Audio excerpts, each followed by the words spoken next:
Hello and welcome along to the fourth and final part of our tutorial videos on how to design your own layout and timetables using the Railway Operations Simulator, the program and full details of which you can find on this website. A quick recap of what we've done so far. We've laid our track, we've put in our signals, we've inserted a couple of stations called terminus and through, and we've labelled and named the various entry and exit points.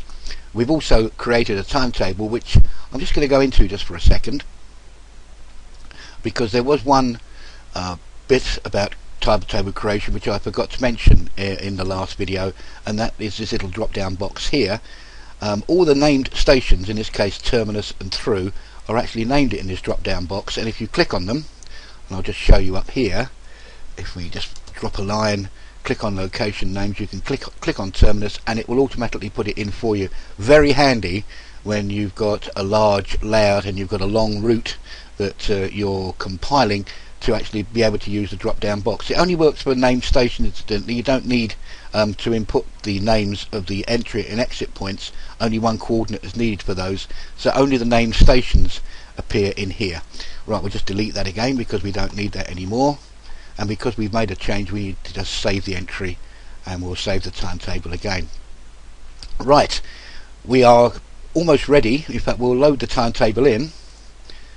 Here we go, intro layout, click open, and we're almost ready now to actually operate the railway. In fact, we'll go into operate railway mode, and immediately these buttons up here appear, and as you can see, the clock has been set at 6 o'clock because we did that in the timetable, and we have the three buttons that are up here for the various means of setting up routes. Now, it's always best, before you click the start button to get the operation up and running, is to set as much of the layout as you can to work in automatic mode. So we'll click on that one and that one, which means that section of track is now automatic, and we can safely click on all of these signals and indeed the exit point, so that once a train has cleared this particular junction, the rest of the track is automatic. There are no other possibilities of conflicts. The train is just going to disappear straight off the track. Similarly, trains that appear from entry point B up till the junction can also be set up as automatic.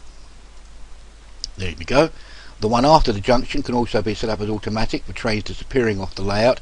And finally, we can set up this piece, because there's no possibility of conflict along here. We can't touch any of these signals, because if you remember, when we set the layout up, the whole of this piece of track from this junction here through to the end of the terminus is set up to operate bidirectionally. So if we set up, for example, that signal to that signal for automatic mode, we wouldn't be able to set up a route then from that signal to that signal, so we're going to have to leave those to be done manually.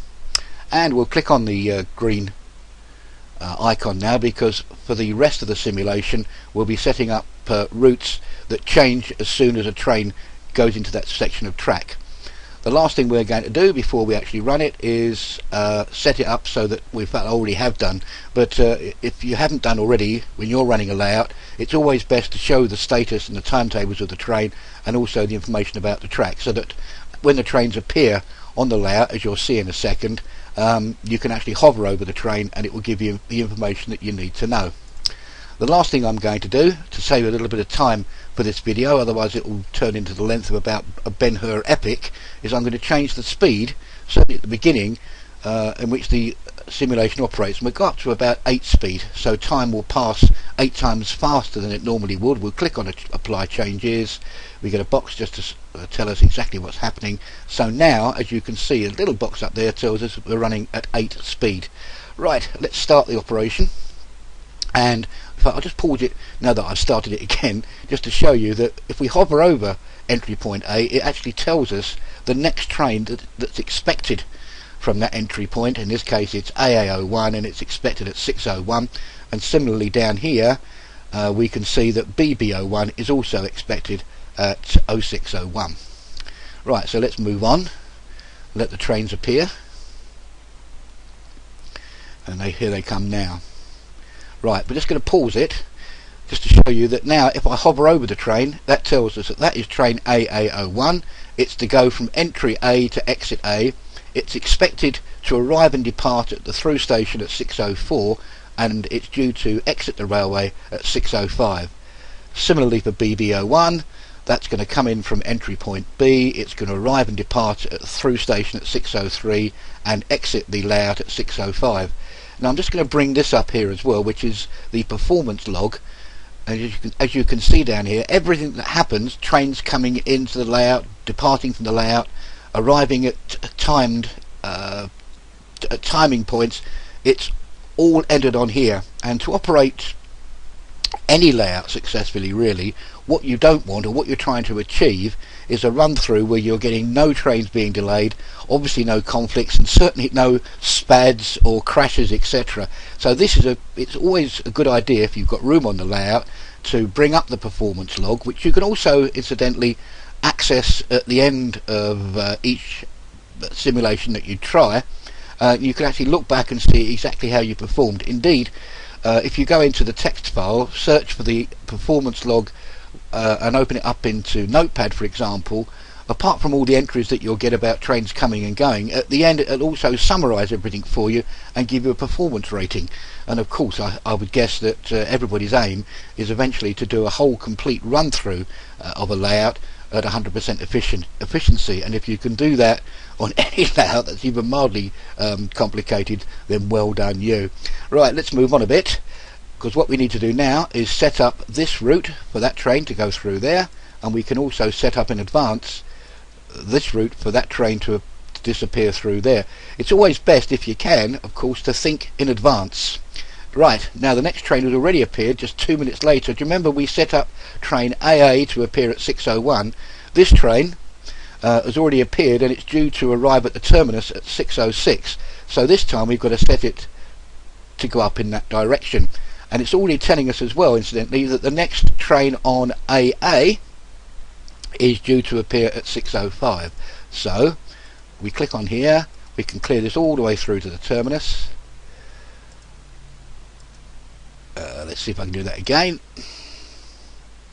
There we go, that is now set up. Here comes AA02. That we can clear, we've still got time to do that. Now I've got to tell you that running at 8 speed, even with a small layout, because this is such high intensity, you basically have to keep on your toes, otherwise you will find you're making mistakes. Now AA02 appears at 6:05. The next train is another AA, which is due at 6:09, which is a very short time. Already, incidentally, if we look down here, we can find that AA01 departed from through station 1 minute late. Now that's going to give us a clue that we probably made a mistake in the timetable and haven't allowed enough time from entry point A to the through station. So when I'm doing a troubleshooting run and compiling a layout, I have a piece of paper handy and I jot down errors such as that, where trains start to run late, because it means I'm going to need to allow an extra minute or two for trains to get from entry point A to the through point.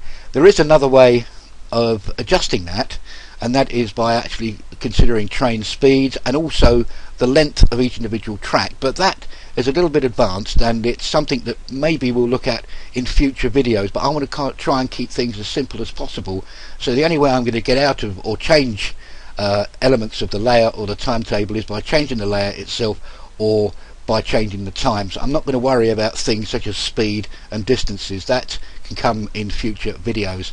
So let's move on a little bit. BB02 who's already appeared, we can probably set that up because that train is not going to have time to turn around there, come down here and disappear off the map before that train arrives. Now the next train is due at 6:09 and it's going to be another AA, so we can click that already because we know that's going to happen. And there we go, 6:09. Now let's stop, because we've got a flashing red light and we've got a message up here which says that AT02 can't enter, train obstructing at entry A. Why? Well, this is where it comes up to the deliberate mistake that I made when I was compiling this timetable, and it's to do slightly mathematical, if you like. But basically, if you remember, I set up the intervals of trains on route AA to be every 4 minutes, and I set up the trains of intervals on route AT at every 6 minutes. Unfortunately, that means there's going to be a conflict, because if you divide the smaller number 4 into the larger number 6, you can't divide into it and have an even number with no remaining. So at some stage you're going to get a conflict where trains on AA and AT are both going to try and appear on the layout at the same time. If I'd have made the intervals of trains on entry A to terminus on AT every 8 minutes, it wouldn't have been a problem, because 4 would divide directly into 8 with no remainder. So I've made a problem there, and every time 4 and 6 come together, then you're going to get a conflict where two trains are going to try and enter the system at the same time. Okay, so let's work. That's something else we need to put down, if you like, onto our to-do list. Now that train has changed colour. Let me just stop for a second.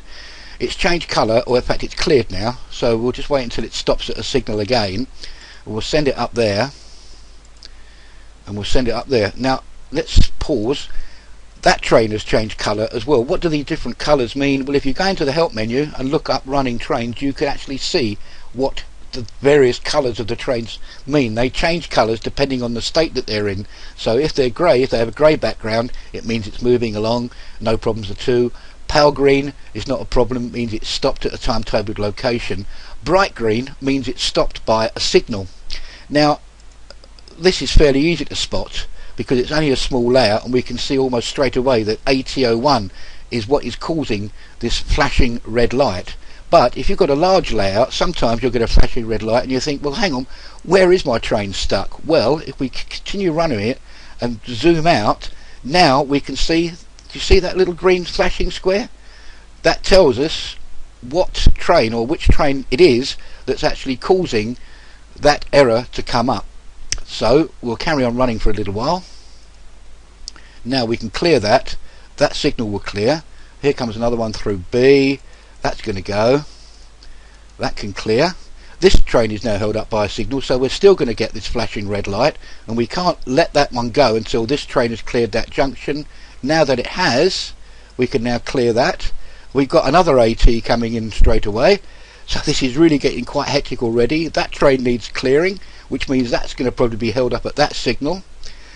That's going to go in, and let's have a quick look at the log now. We'll pause, take a breath and look at the log. Well, we're not doing too badly at the moment, which is quite a miracle really, but we have got trains that are running late. AT01 is expected to exit at 6:10. Well, it's already 6:17, so that train's going to be running about 7 minutes late, and we'll get that as a message when it actually appears down here. This one is expected to exit the railway at 6:17, so it might just get there before we get a late running message for that.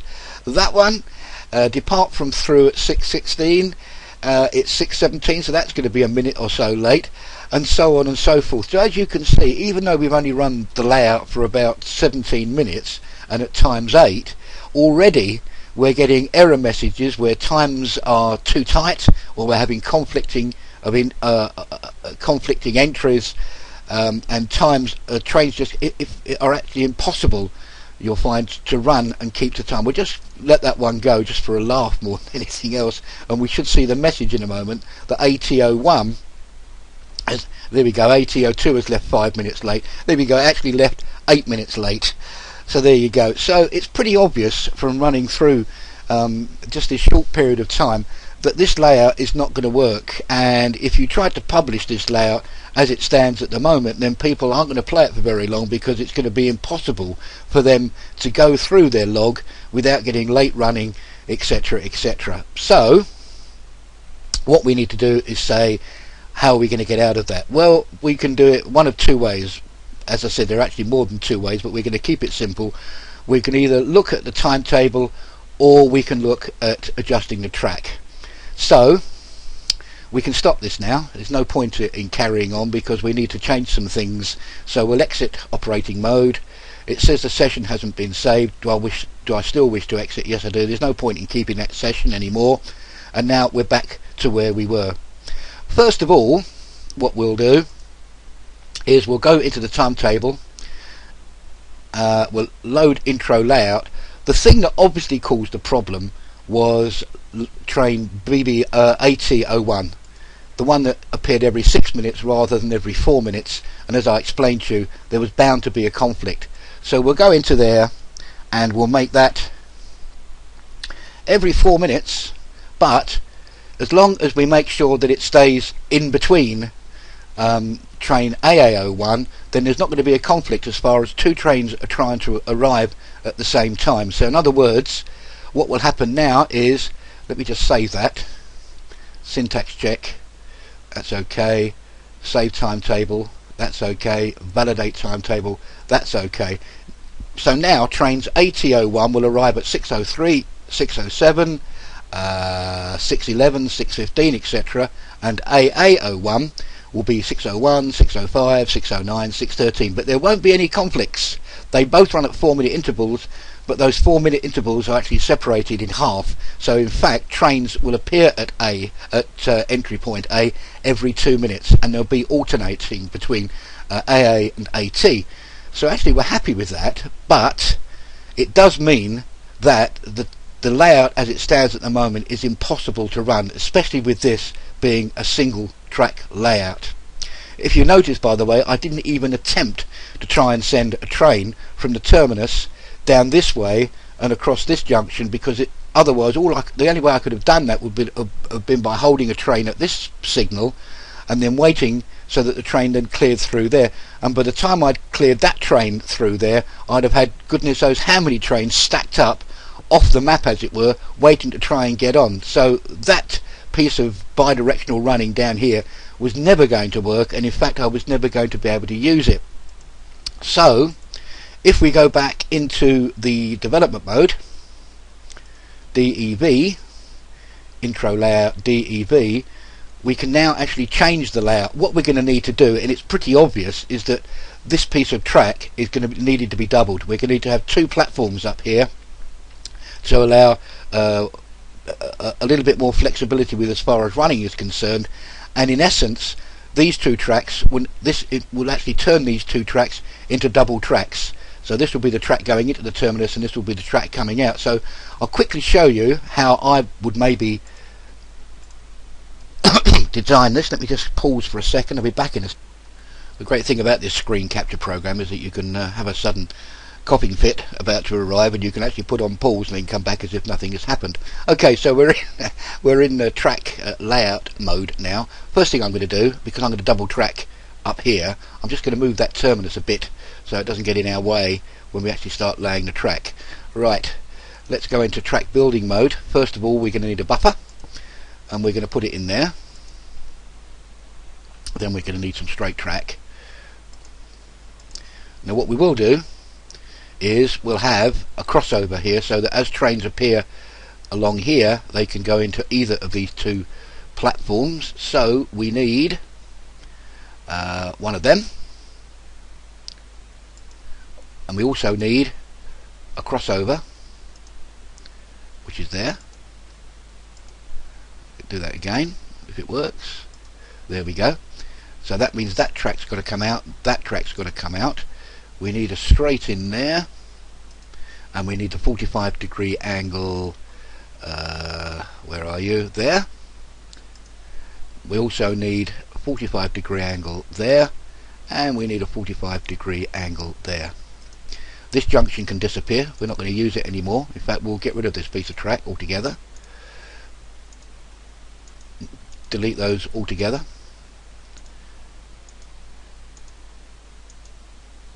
Now what I could do is I could actually increase this piece of track here, get rid of all this, and actually close up the gap, if you like, to make it look a bit neater, and do the underpass here. Or indeed, if we wanted to make it a little bit more complicated, we could increase the piece of track here, get rid of this underpass and gap altogether, and make a flat junction here, which will mean that there's going to be all sorts of conflicts with trains coming and going.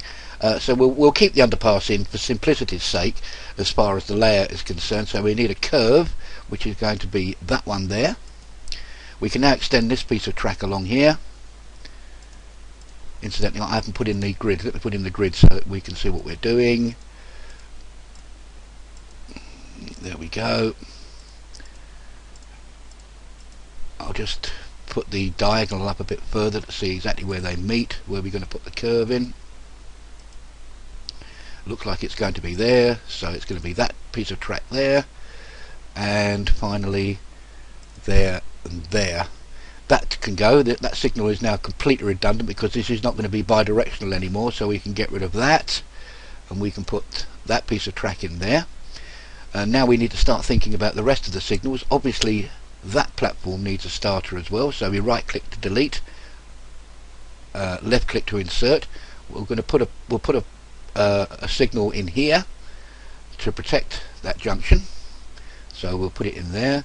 We'll put an extra one in here, which means that with a 4-minute frequency we might still find that trains may be held up before there's a free platform for them to go into the terminus. But now a train that can sit in either platform with a terminus, and then it can depart, it will route it through this way, so as soon as it's cleared there. In fact, we might just put in another signal there so that there's not such a gap between when the train leaves the terminus until the route's been cleared for the next exit. Suddenly you'll find that that is going to be much simpler to work, and we're going to get no conflicts. Now we'll save the layout just there, and as you can remember from the first videos, we've still got the red cross, which means that this track has got to be linked. Successful completion, yes it is. And finally, when we come out of build mode, we're going to have to redo the set preferred directions. As you can see, there are some residues here that the program's remembered of certain bits of track that we had set up to be bidirectional, so we can get rid of those by right clicking. I'm right clicking on these little pieces of track. It's going to get rid of all this. It's going to save any confusion. I mean, that is going to remain bidirectional, but we'll set it up again in a moment. So we'll get rid of all that bidirectional track. Now we'll click on here and we'll go to there. That's good. We can click on here and we can say that the trains can also go into there. That's good. Now we need to click on there. We can click on there. We can click on here. We can click on there. That piece of track has now become bidirectional. In other words, trains can come in that platform and leave in the opposite direction. Finally, we need to click on there. We'll click on here. This is all what I did in the second video, so there shouldn't be anything new. And preferred direction. All track is now cleared. Cleared. The only slight, notice there's a piece of white there. It's sometimes worth looking. I'm not sure why the program does this, but it may be that this point needs confirming as well as far as direction is concerned. So there's nothing wrong with just clicking on there and making sure. There was a little bit of white there. It may have meant that we wouldn't have been able to set up that route from there to there. I've noticed that when I was making layouts before. Sometimes that happens, sometimes it doesn't. So it's worth, when you're amending a piece of route, to make sure that there are no little pieces of white residues left anywhere. Otherwise, when you actually come to try and operate the route, you may find that you can't set up a particular route from signal to signal. That looks good to me, so we'll save that there. We'll come out. We'll also save railway as the railway file, because remember, it's the railway file that we need to actually operate the railway. We can now load the railway file. There we go. Intro layout railway. We can load our timetable. Remember that we changed the timetable slightly. Let me just load that in. We changed the timetable slightly in the sense that we've made the intervals every 4 minutes for both AA and AT trains, so there shouldn't be any conflicts now with trains trying to come in to entry point A. We can now go into operate railway. Now what we need to do is to set up the automatic routes again, which is the blue. So we click on there and we can click on there. We can then go here to here to here to here to here. It's telling us it's not in the preferred direction, so maybe I've made, oh there we go, there you go. I don't need, sorry, it's not from there, it's from there to there, there to there, there to there, there to there, and also one from there to the exit. Now because this is not bidirectional anymore, we can set this up as automatic, and similarly coming out from the terminus, that could also be automatic. Now it's always a good idea to save the operation as it stands before you actually start bringing trains into the map. It's called saving a session, so that if you want to run through all this again, you haven't got to set up all these automatic routes again. So we're going to set the session, and it tells us that the session has been saved 9th of April at 17:48, the timetable at 6 o'clock. It's the intro layout, and that's the details of what we've saved. So if we want to come back and run through this again from the start, all the automatic routes would have been set up for us. Right, we'll change the speed again in which we're going to operate the railway at +8. I'm not sure if it has remembered that we're showing, no, we need to show track, and we need to show status, and we need to show the timetable. Right, let's run it now and see what happens. Waiting for 6:01 when train should appear here. We can all remember to go to green, by the way. That's an easy thing to do. We need a green one there, and we know that a train's going to appear here for green.